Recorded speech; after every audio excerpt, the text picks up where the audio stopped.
भारत माता की इंकलाब। और वो नारा जिससे ये पिछले 10 साल से खौफ खाते हैं कि अगर देश के दिल में ये नारा बैठ गया है, हाँ, भ्रष्टाचार का एक ही काल, भ्रष्टाचार का एक ही काल। ये ईडी और सीबीआई का ताना बाना इसलिए नहीं बुना गया कि कोई बेईमानी हो गई है।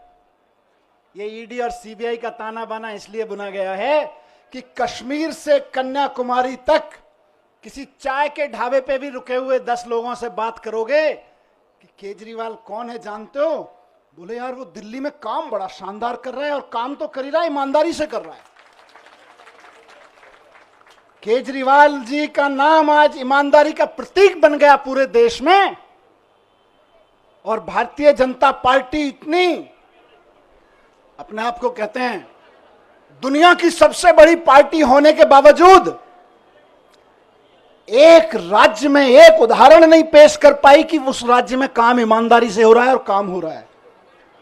उस छवि को बिगाड़ने के लिए ये सारा षड्यंत्र, सारे कुचक्र रचे जा रहे हैं, उस अरविंद केजरीवाल जी की ईमानदारी की छवि को बिगाड़ने के लिए। लेकिन जनता जानती है, जनता के दिल के दरवाजे खुले हुए हैं। आप जेल के दरवाजे बंद कर सकते हो, लेकिन जनता के दिल के दरवाजे बंद नहीं कर सकते। जनता के दिलों में आज भी वही नारा गूंज रहा है पिछले 10 साल से। बताइए क्या? भ्रष्टाचार का एक ही काल, भ्रष्टाचार का एक ही काल।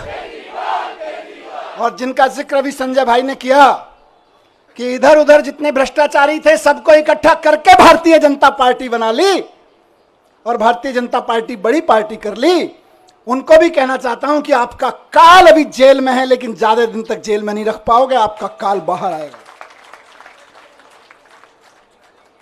17 महीने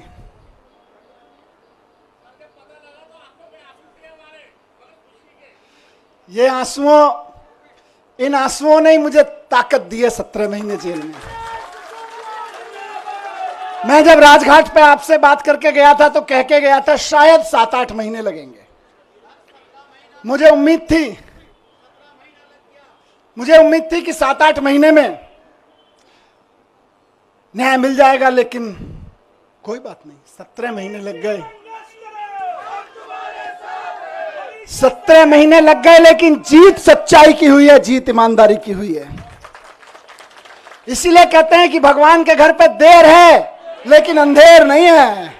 भगवान के घर पे देर हो सकती है लेकिन अंधेर नहीं हो सकती है।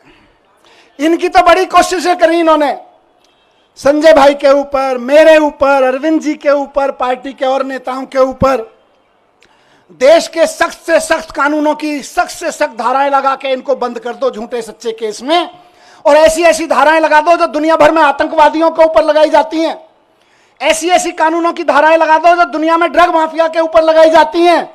ऐसी ऐसी धाराएं लगा के इन्होंने सोचा इनको जेल में बंद कर दो, तो जैसे आतंकवादी को जेल में डाल देते हैं तो सड़ता रहता है, जैसे ड्रग माफिया को जेल में डालते हैं तो दुनिया में सड़ता रहता है।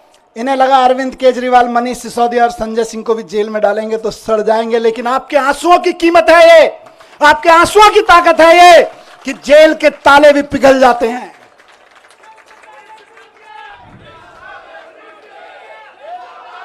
एक ही चीज कहूंगा, कल सुबह मैं बैठा था कि सारी दुनिया की सारी बुरी ताकतें भी इकट्ठी हो जाए ना, तो जो सच्चाई के रास्ते पे चलता है उसका साथ भगवान देता है, उसका साथ भगवान जरूर देता है। और ये आज बजरंगबली की कृपा है कि 17 महीने बाद सही, लेकिन मैं आपके बीच हूं। और अभी गया मैं बजरंगबली के मंदिर में, पंडित जी ने आशीर्वाद दिया। वहां जो पंडित जी मौजूद होते हैं वही बजरंगबली जी के वाणी बोल रहे होते हैं।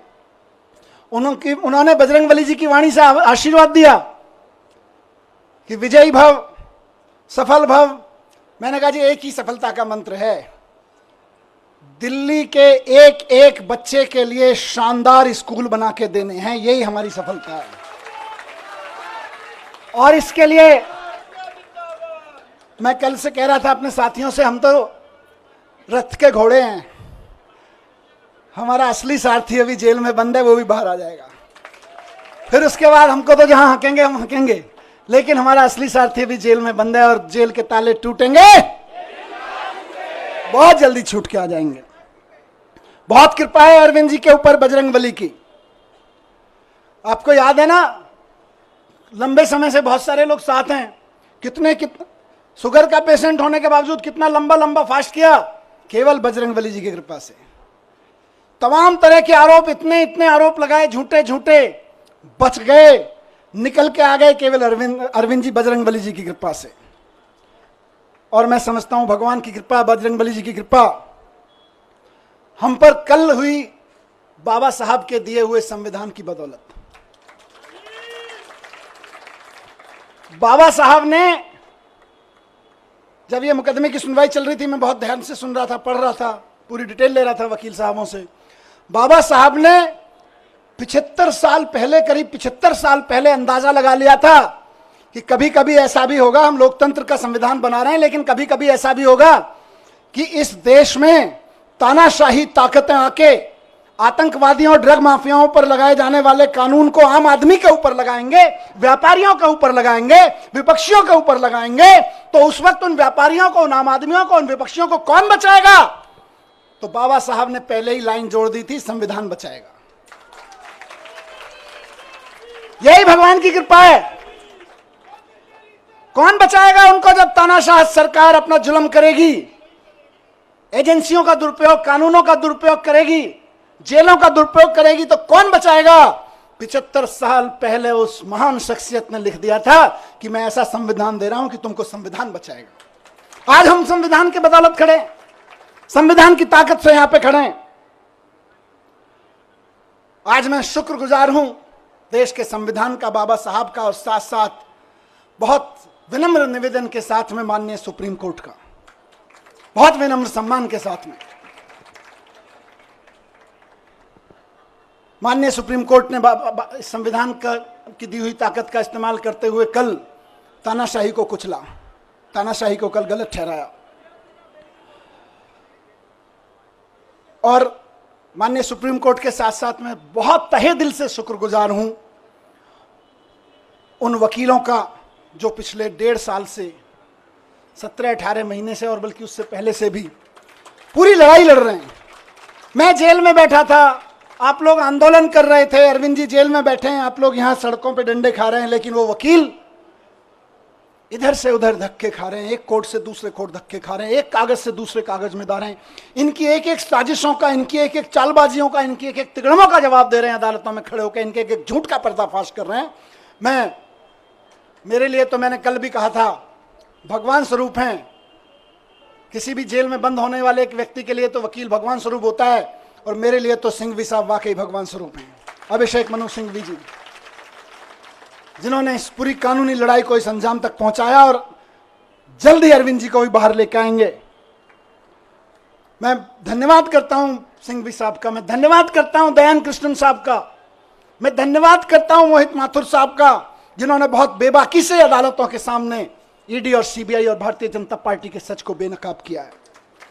और मैं बहुत प्यार के साथ धन्यवाद करता हूं, उनमें से कुछ लोग मेरे उम्र में छोटे हैं, कुछ बड़े हैं, अपनी आम आदमी पार्टी की लीगल टीम के कुछ वकील साथी, हमारे एमएलए यहां खड़े हैं, साथ साथ में उनको सबको कोऑर्डिनेट करने वाले विवेक भाई, इधर शायद नहीं होंगे, विवेक जैन किसी अदालत में इस समय जाके आर्गुमेंट कर रहे होंगे, इरशाद भाई इस समय कहीं किसी अदालत में आर्गुमेंट कर रहे होंगे, कुछ पेपर बना रहे होंगे, और उनके कई साथी यहाँ खड़े मैं देख रहा हूं, अपने सारे साथियों को मैं उनका भी बहुत धन्यवाद करता हूं। रजत, साथ साथ में मैं शुक्रगुजार हूं देश भर में आम आदमी पार्टी के एक एक कार्यकर्ता का, नेताओं का। मैं तो 17 महीने जेल में था, जेल की छोटी सी एक कोठरी थी, इसकी 1/4 सी, इस पूरे स्टेज की 1/4 कोठरी में कोई नहीं। जब मैं गया था तो मैंने, वहाँ के सिपाही वगैरह कहते थे, सर बड़े ऊपर से ऐसी हिदायतें वैसी हिदायतें हैं। मैंने कहा आप चिंता मत करो, मैं तो जंतर मंतर पे एक अखबार के साइज पे सो गया था, मुझे कोई दिक्कत नहीं है। मैं तो वहां से निकला हूं जहां अरविंद केजरीवाल जी और मैं और संजय भाई बनारस रेलवे स्टेशन के, और जहां देश भर में रेलवे स्टेशन में रात को 2 बजे ट्रेन आती थी, तो इतने भी पैसे नहीं थे कि रात को किसी लॉज में रुक जाएं, तो जाके 9 बजे खाना खा के स्टेशन पे ही सो जाते थे अखबार बिछा के। हम तो वहां से भी निकल के आए, हमें तो कोई दिक्कत नहीं है। तो लेकिन हम तो वहां सो रहे थे, लेकिन डंडे कौन खा रहा था? जब मैं कोर्ट आता था तो मैं देखता था बैरिकेड लगे हुए और उसकी दूसरी तरफ नारे लग रहे हैं। अखबारों में देखता था, टीवी में देखता था, आप में से बहुत सारे चेहरे यहां खड़े हैं, मैं देखता था ये मेरी बहन को लाठी लगी, ये मेरी बहन को एक पुलिस वाले ने धक्का दिया, ये मेरे एक भाई को पकड़ के खींचा। दर्द होता था और वहीं से ईश्वर से दुआ करता था, इनको सबको सलामत रखना, इनकी मदद करना, इनको ताकत देना। सलाम करता था आपकी ताकत को मैं वहां से, एक एक कार्यकर्ता को सलाम करता हूं मैं। और सिर्फ डंडे खाने के लिए नहीं, क्योंकि भारतीय जनता पार्टी की जो एक्सपर्टीज अभी संजय भाई ने बताई, उनमें एक शामिल है कि दूसरी पार्टी के कार्यकर्ताओं को और नेताओं को तोड़ने के, दबा के, धमका के, सामदान दंड भेद करके, जेल में भेजने की धमकी देके, जेल में भेज के, उनके हमले करवा के, उन पर धमकी करवा के एकमात्र एक्सपर्टीज किसी पार्टी ने पाई है तो वो भारतीय जनता पार्टी है। लेकिन उसके बावजूद आप टिके रहे, एक एक आदमी टिका रहा, एक एक आदमी झुका नहीं, टूटा नहीं। एक एमएलए कैसे सारे खड़े हैं, मैं जानता हूं किस किस के ऊपर क्या क्या दबाव नहीं था और क्या क्या नहीं होगा और क्या क्या धमकियां नहीं आ रही थी, लेकिन उसके बावजूद बेबाकी से खड़े रहे, सीना तान के खड़े रहे। उस सीने, तने हुए सीने को मैं सलाम करता हूं आप लोगों को, आप डटे रहे।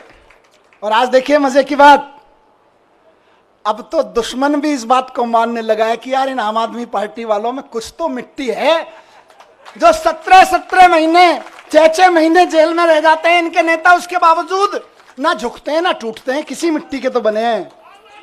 ये उस मिट्टी के बने हैं, मैं बताता हूं, ये उस मिट्टी के बने हैं भारतीय जनता पार्टी वालों, जिस मिट्टी पर भगत सिंह का पसीना की बूंदें गिरी हुई हैं, जिस मिट्टी पे गांधी ने गोली खाई थी, जिस मिट्टी पे भगत सिंह के पसीने की बूंदें गिरी हुई हैं, जिस मिट्टी पे खड़े होकर बाबा साहब ने तुम्हारी जैसी लोगों की ताकतों के, उस वक्त की ताकतों के जुल्म झेले थे, उस मिट्टी से ये बने हुए हैं। इनको तुम्हारी तोता मैना क्या तोड़ पाएंगे,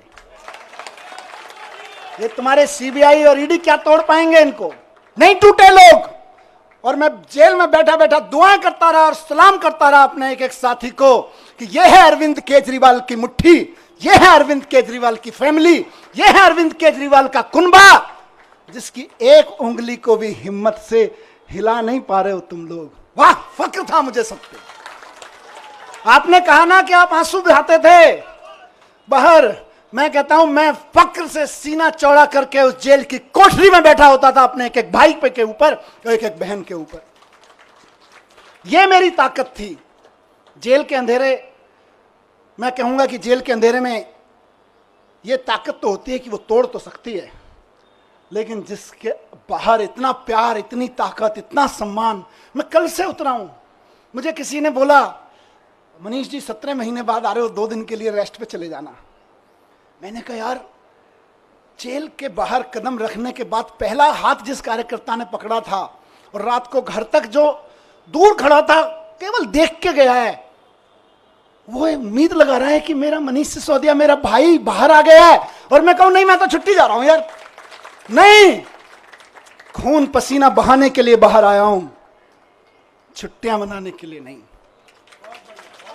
एक एक दिन जो संजय भाई ने नारा दिया है कि इनकी जमानत जब्त कराएंगे, आज से और अभी से लग रहे हैं। और बीजेपी वालों ढूंढते रह जाओगे कहां गई वोटें, कहां गई वोटें।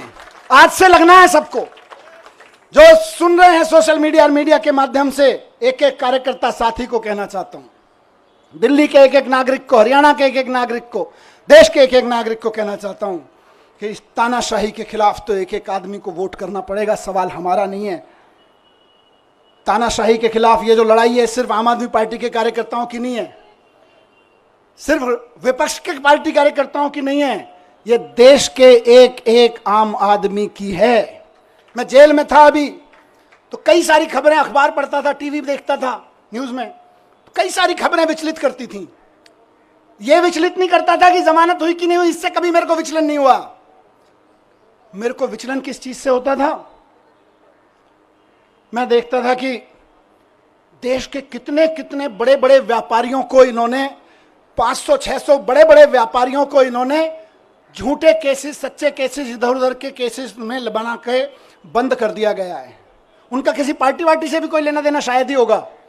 लेकिन आप सोचो कि एक व्यापारी अगर कोई मेहनत से काम कर रहा है और उसके ऊपर क्योंकि उसने चंदा नहीं दिया या उसने आपकी किसी पार्टी के नेता से कोई पंगा ले लिया, आपने उसको उठा के जेल में डाल दिया, ईडी के केस लगा के, जो केस आतंकवादियों पे, ड्रग माफियाओं पे लगाए जाते हैं, वैसे वैसे खतरनाक केस लगा के एक व्यापारी अगर जेल में डाल दिया जाता है, उसके पीछे हजारों परिवारों को रोजगार मिल रहा होता है, वो भूखे मरने लगते हैं, उनकी बद्दुआ लगेगी। इनको तानाशाही नहीं है तो क्या है?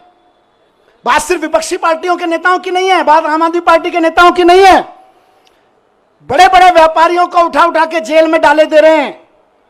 और एक किसी कंपनी का चेयरमैन जेल में चला जाता है, किसी का मालिक जेल में चला जाता है, हजारों हजार लड़के लड़कियां जो वहां नौकरी कर रहे होते हैं, उनके घर में टेंशन हो जाती है, क्या करेंगे, कल को कहां से खाएंगे?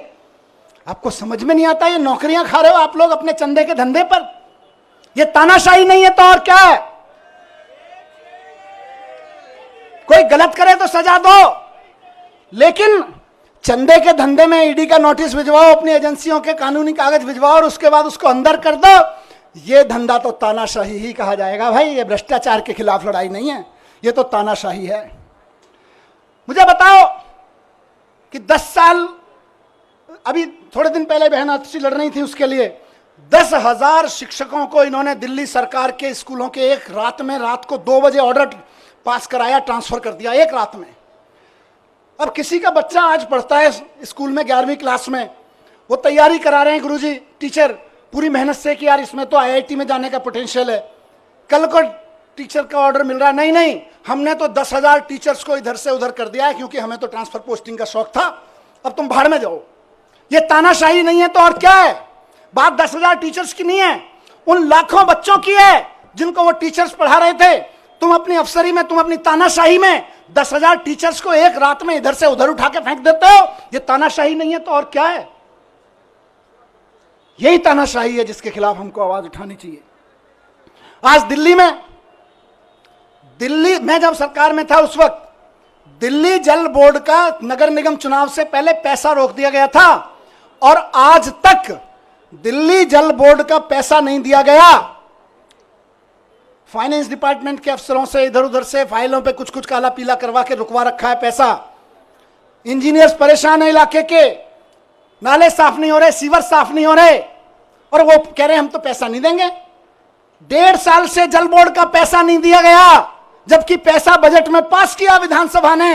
ये तानाशाही नहीं है तो और क्या है बताइए? तानाशाही सिर्फ आम आदमी पार्टी के नेताओं को गिरफ्तार करने की नहीं है। तानाशाही आपके घर के सामने जो सीवर बह रहा है, उसमें जो अभी ओवरफ्लो हो रहा है, वो भी इसी तानाशाही की वजह से हो रहा है। जो नाली नहीं खुल पा रही है, उसको 1.5 साल से पैसा नहीं मिला ठेकेदार को, वो इंजीनियर रो रहा है बेचारा कि मैं कहां से पेमेंट करूं ठेकेदार को। यह भी इसी तानाशाही की वजह से हो रहा है। आपकी गलियों की नालियां सड़ी हुई हैं इस तानाशाही की वजह से। मैं ही जेल में नहीं हूं, केजरीवाल जी जेल में नहीं है, आप भी नरक में रहने को मजबूर हैं इसी तानाशाही की वजह से, क्योंकि आपके घर के सामने का सीवर फ्लो हो रहा है, 1.5 साल से पेमेंट नहीं हुआ जल बोर्ड का। ये तानाशाही नहीं है तो और क्या है? आज पूरे देश में मैंने कहा विचलित करती थी मुझको इस खबरें। हर रोज कहीं ना कहीं सुप्रीम कोर्ट भी डांट लगा रहा है, उसके बावजूद जनता अपनी सरकार चुनती है, कहीं के राज्यपाल को, कहीं के उपराज्यपाल को कह के जनता की चुनी हुई सरकार के कानून कैंसिल करवा देते हैं। कई महीने तक कानून, कई साल तक कानून पड़े रहते हैं, उनकी पॉलिसी नहीं पास होने देते। ये तानाशाही नहीं है तो और क्या है? नुकसान किसको हो रहा है? नेताओं को तो खाली जेल ही हो रही होगी, असली नुकसान तो जनता का हो रहा है, जिसके लिए पॉलिसी बनाई गई थी, जिसके लिए कोई कानून बनाया गया था। यह तानाशाही है, इस तानाशाही के लिए लड़ना पड़ेगा दोस्तों। और आखिरी बात जो मैं अभी, क्योंकि विचलित करनी है कई सारी चीजें, मैं अभी 2-3 दिन पहले टीवी देख रहा था, और उससे पहले भी देख रहा था टीवी में। 1 साल से टीवी देखा न्यूज़ पे, और क्या सहारा था, आपकी खबरें, आपकी शक्लें देखने को मिल जाती थी। मैंने देखा कि देश के गांव से एक बहुत प्यारी सी हमारी बेटी निकल के खेलों में देश का परचम लहराती है सारी दुनिया में, और जब वो खड़े होकर कहती है कि आपकी पार्टी के एक अफसर ने, आपके लगाए हुए एक फलाने नेता ने हमें छेड़ा है, तो आप उसको गिरफ्तार तक नहीं करते और हमारी उस बेटी के ऊपर तरह तरह के सोशल मीडिया ट्रोलिंग और ये सब कराते हो, ये तानाशाही नहीं है तो और क्या है मुझे बताइए। और तुम्हारे उस ये बेशर्मी तानाशाही है कि उसको गिरफ्तार तक नहीं किया जाता। इस देश की बेटियां जंतर मंतर पे बैठी रही, खिलाड़ियां, हमारे आप सब अपने बच्चों को खिलाड़ी बनाने का सपना देखते हैं, बेटियों को कहते हैं जा बेटी उछाल लगा छलांग और छाले फलक पे, और उसको कोई बैठ के वहां पे इनका चमचा बैठ के उसको छेड़े तो हमें सहन होगा। लेकिन ये तानाशाही है कि उसको गिरफ्तार तक नहीं करते हो तुम। यही तानाशाही है दोस्तों, और उस तानाशाही का चरम स्वरूप हमने देखा कि अब उस बेटी के साथ क्या किया गया। मैं बहुत ज्यादा नहीं कहूंगा उस बारे में, लेकिन सबको पता है किसने किया और क्या किया। आज अगर उसके आंसू बहे हैं तो कुछ तो खेल किया गया है, कुछ तो खेल किया गया है। दोस्तों 17 महीने में जब मैं अंदर था तो अंदर रह के मैंने खूब चिंतन मनन किया। टाइम ही टाइम था, यहां तो आप लोग टाइम देते नहीं हो, वापस आ गया हूं, फिर टाइम नहीं दोगे। खूब चिंतन मनन किया, अपने ऊपर भी किया, समाज के ऊपर, देश के ऊपर, व्यवस्था के ऊपर, सरकारों के ऊपर खूब अध्ययन किया। मेरे ख्याल से मैंने कम से कम हर 3-4 दिन में एक किताब खत्म कर देता था मैं। और कई लोगों ने भेजी, बाई पोस्ट किताबें भेजी आप में से कई लोगों ने, भाई साहब ये भी पढ़ो, ये भी पढ़ो, ये भी पढ़ो। तो यहाँ वहाँ भी नहीं छोड़ते थे, बोले काम पे लगाए रखेंगे। तो करीब करीब मैं समझता हूँ 300 की किताबें मैंने पढ़ी वहाँ पे। हर 2-3 दिन में एक किताब खत्म हो जाती थी। पर सबसे पहले आपको ध्यान होगा मैं गीता लेके गया था, और गीता लेके गया था तो मेरे दिमाग में ना प्रश्न थे कि यार भगवान, मैं तो स्कूल ही तो बनवा रहा था, मेरे को जेल क्यों भेज दिया?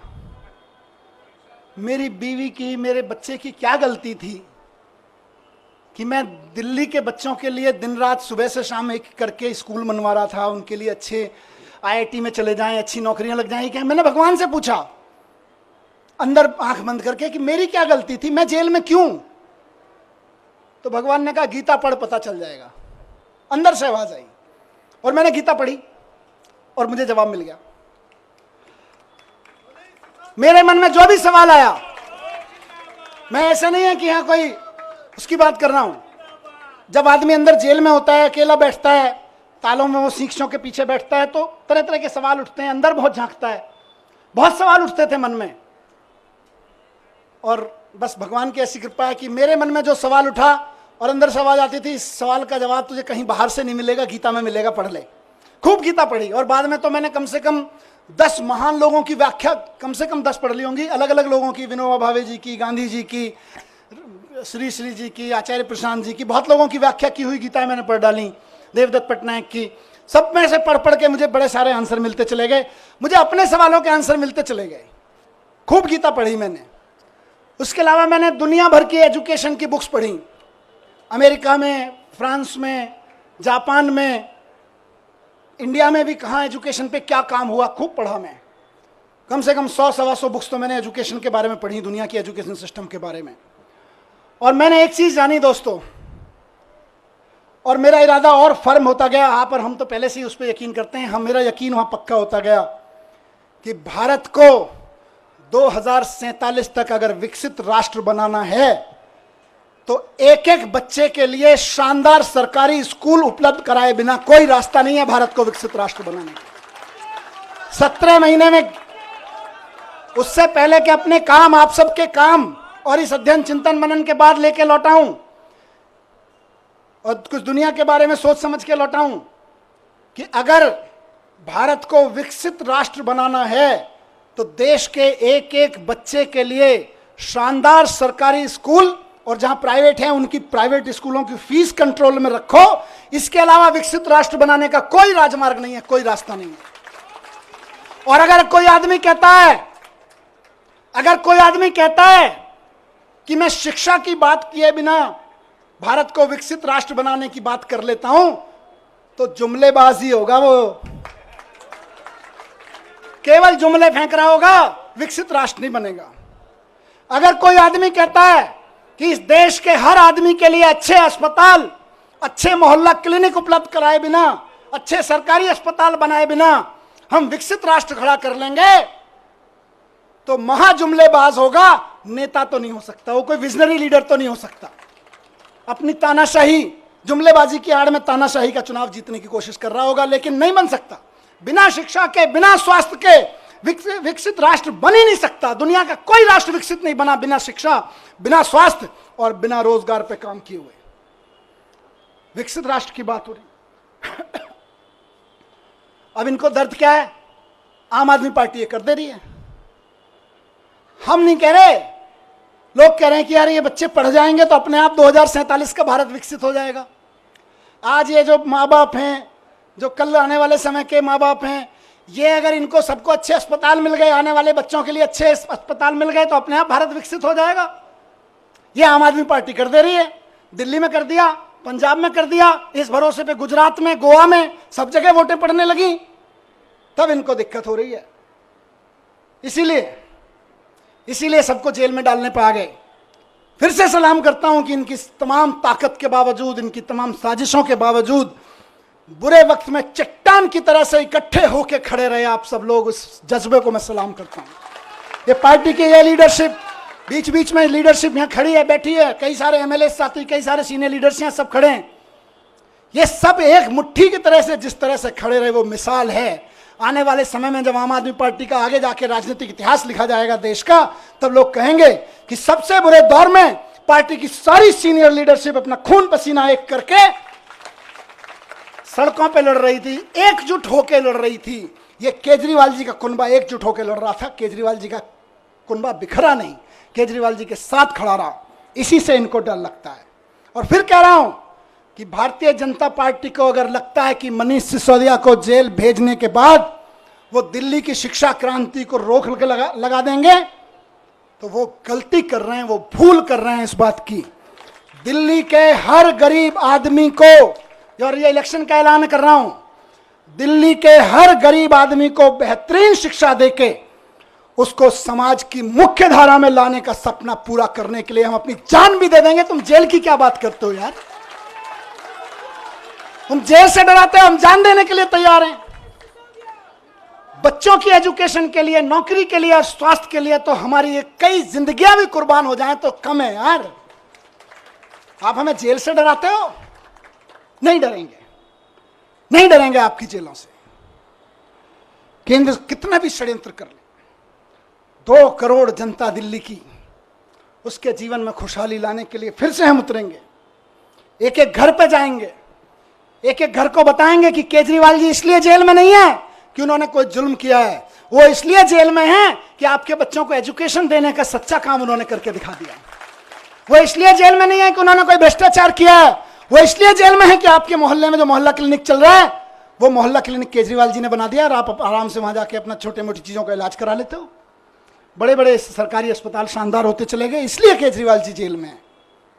और ये फिर से कहूंगा कि जैसे संजय जी को निकाला, जैसे मुझे निकाला और साथियों को निकाला, हर साथी को और केजरीवाल जी को भी संविधान की ताकत निकाल के लाएगी। भारतीय जनता पार्टी और इनके तोता मैना कितने ही ताकतवर हों, लेकिन देश के संविधान से ताकतवर नहीं है। ये लोग देश के संविधान से ताकतवर नहीं है। इनकी सारी यातनाएं, सारी पीड़ाएं सह के भी हम तैयार हैं, क्योंकि हमको यकीन है कि हमारा सुप्रीम कोर्ट है और हमारा संविधान है, संविधान जीतेगा। बस आखिर में यही कहूंगा कि हम भगत सिंह के चेले हैं। कह के गया था ये बात, कह के गए थे ना, भगत सिंह के चेले हैं, डरने वाले नहीं है तुम्हारी जेलों से भी और तुम्हारे तोता मैना से भी। 17 महीने में जैसा गया था, बिल्कुल 17 महीने पहले जैसा गया था वैसा ही दिख रहा हूं कि नहीं दिख रहा? एनर्जी कुछ कम है कि ज्यादा है? ज्यादा है ना? बस इनको लग रहा था जेल भेज के एनर्जी तोड़ देंगे, अब ये कहेंगे यार इनको जेल मत भेजो, ये तो दुगनी एनर्जी लेके आते हैं।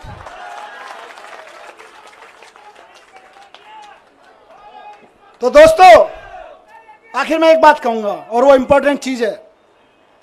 देखिए, मैंने सारी बात इसलिए कही क्योंकि तानाशाही की लड़ाई है, और ये तानाशाही मेरे लिए नहीं, अरविंद केजरीवाल जी के लिए नहीं, आम आदमी पार्टी के कार्यकर्ताओं नेताओं के लिए नहीं, विपक्ष के पार्टी कार्यकर्ताओं नेताओं के लिए नहीं, देश के एक एक आदमी को बचाने के लिए है। इसलिए आज कल जब सुबह बेल का ऑर्डर आया, उससे पहले मैं ऐसे ही टीवी देख रहा था, उसमें 9 अगस्त के बारे में डिटेल चल रहा था, कैसे 9 अगस्त कितना महान दिन है, भारत छोड़ो आंदोलन चलाया था। फिर 10:30 बजे ऑर्डर आ गया बेल का। मैं आंखें बंद की, मैंने भगवान से पूछा ये है क्या? 9 अगस्त भारत छोड़ो के दिन बेल दे रहे हो, चक्कर क्या है?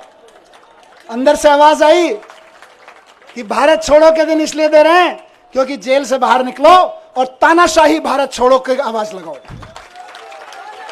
तानाशाही भारत छोड़ो। इस तानाशाही का शिकार हर आम आदमी हो रहा है। तानाशाही भारत छोड़ो की आवाज उठानी पड़ेगी गली गली में, मोहल्ले मोहल्ले में। और हम ये नहीं कह रहे तानाशाहो भारत छोड़ो, हम तानाशाहों के खिलाफ नहीं, हम तानाशाहों को भारत नहीं छुड़वाएंगे। हमने कई देशों में ये मॉडल देख लिए। वो क्या करते हैं कई तानाशाह, वो बड़े बड़े आंकड़े दिखाएंगे, देखो हमारी इकोनॉमी इतने मिलियन ट्रिलियन फिलियन पहुंच गई, जीडीपी फीडीपी के आंकड़े इतने बढ़ गए। उसके बाद आंकड़े दिखाते दिखाते सारे विपक्ष के नेताओं को जेल में डाल देते हैं या उनको देश से बाहर भगा देते हैं, विपक्ष के कार्यकर्ताओं को जेल में ठेल देते हैं। और उसके बाद कहते हैं देखो हम तो चुनाव पे चुनाव जीतते जा रहे हैं, हमारी तो जीडीपी भी बढ़ रही है, हमारी तो ट्रिलियन बिलियन चल रहे हैं। लेकिन हकीकत क्या है?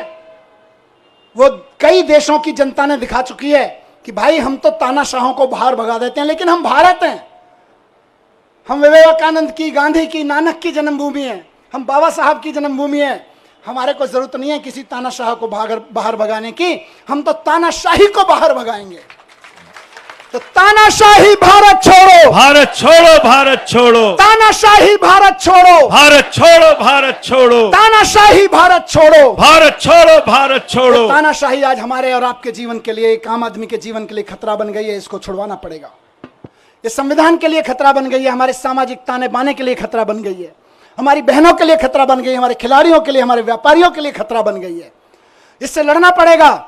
और एक चीज कहूंगा यहां से, विपक्ष के लिए भी और इनकी सत्ता में बैठे नए नए साथियों के लिए भी जो इनके साथ नए नए गए हैं, इस तानाशाही से अगर लड़ना है तो एकजुट होके लड़ना पड़ेगा। ये ना सोचें कि आज आम आदमी पार्टी के कार्यकर्ता और नेता जेल में हैं, कल नंबर आपका भी आएगा, कल नंबर उनका भी आएगा जो दूसरे पक्ष में बैठे हैं या इधर के पक्ष में बैठे हैं, कल नंबर उनका भी आएगा जो इधर नए नए गए हैं कि हम तो इनके साथ हैं। एनडीए के साथियों को भी कहना चाहता हूं, उनके साथ जो गए हैं, और इंडिया गठबंधन के भी एक एक आदमी को और बाकी सब पार्टियों के साथियों को कहना चाहता हूं, पार्टी की जिंदगी के लिए नहीं, नेताओं की जिंदगी के लिए नहीं, देश के लिए इकट्ठा होकर लड़ना पड़ेगा, देश के लिए इकट्ठा होकर लड़ना पड़ेगा। और आज कह रहा हूं इस मंच से कि अगर देश के पूरे विपक्ष के नेता पूरी ताकत से एक बार हुंकार भर देंगे तो आज देश में वो माहौल है कि अरविंद केजरीवाल जी 24 घंटे के अंदर बाहर आ जाएंगे। अगर देश के विपक्ष के नेता एकजुट होकर हुंकार भर देंगे तो केजरीवाल जी केवल और केवल 24 घंटे के अंदर जेल से बाहर आ जाएंगे। मैं आज लिख के दे रहा हूं आपको, लेकिन इकट्ठे होकर करना पड़ेगा। ये मत सोचिए अभी तो केजरीवाल जी गए, जब हम पे आएगी तो देखेंगे, नहीं, सब पे आई हुई है।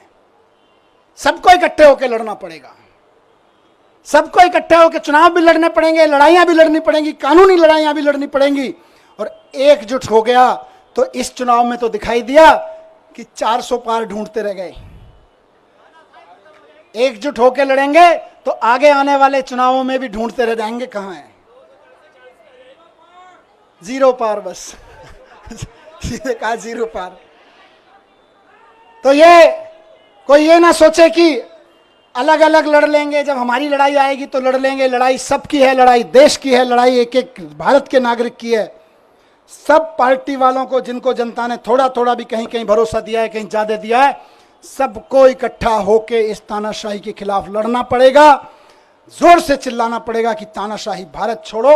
और जिस दिन तानाशाही भारत छोड़ो का नारा हर गले से निकल गया, केजरीवाल जी सबसे पहले जेल से बाहर आएंगे। हेमंत सोरेन जी आ गए ना, देखो कितनी दिन मुझे निकाला, अभी अरविंद जी भी आएंगे। लेकिन सबको करना पड़ेगा, ऐसे नहीं कि सब। तो मैं बस यही कह रहा हूं कि आम आदमी पार्टी की तरफ से तो आज हम भरोसा दिलाते हैं कि दिल्ली के चुनाव में भी और बाकी चुनावों में भी पूरे देश में, कश्मीर से लेकर कन्याकुमारी तक, एक एक घर में इस आवाज़ को उठाएंगे, एक एक शहर, एक एक नगर में इस आवाज़ को उठाएंगे और बता देंगे कि हमारे इरादे कितने फौलादी हैं। तुम चाहे जितनी यातनाएं दे लो, तुम चाहे जितने जुल्म कर लो, जब तक इस देह में प्राण रहेगा और माथे पे संविधान रहेगा, इस दिल में हिंदुस्तान रहेगा। भारत माता की, भारत माता की। बहुत बहुत धन्यवाद सर।